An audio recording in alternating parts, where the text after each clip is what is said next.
Hi everyone, welcome back to our channel house wife Mantra. So ఈ video చేయడానికి ఒకటే reason అండి. శ్రావణ మాసం స్టార్ట్ అవుతుంది కదా, ఇంకొక 20 డేస్లోని. ఇప్పుడు ఆషాఢం నడుస్తుంది కదా. సో ఇంకా మొదలండి మనకి. ఇంకా హడావిడి, ఎక్కడ లేని హడావిడి అంతా యూట్యూబ్ అండ్ ఇన్స్టాలోనే ఉంటుంది.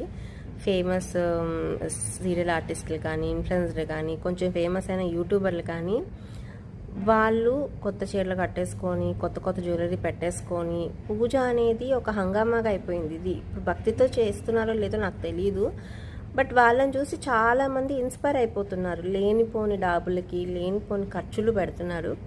పూజ అనేది మనకు ఉన్నంతలో చెయ్యాలి, మనకి తగినంతలో చెయ్యాలి. మన భక్తి అనేది అందులో కనిపించాలండి. నలుగురు కోసం అయితే పూజ చేయలేం కదా.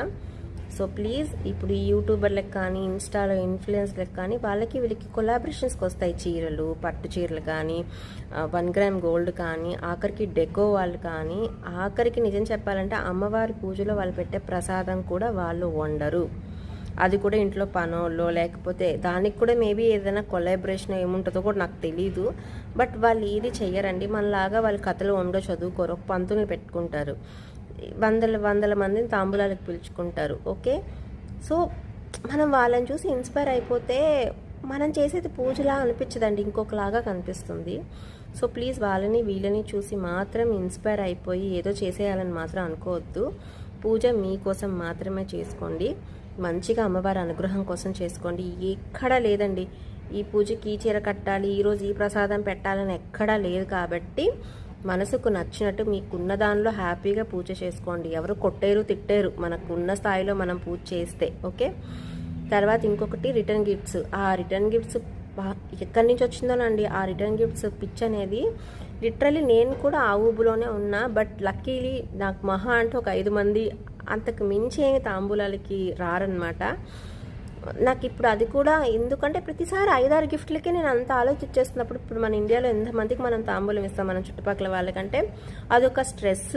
అబ్బాయి ఏమి ఇవ్వాలి, అయ్యో క్రియేటివిటీగా ఇవ్వాలి, వాళ్ళు ఇచ్చిన మనం ఇవ్వకూడదు అనేసి దానిలోనే ఉన్నారు.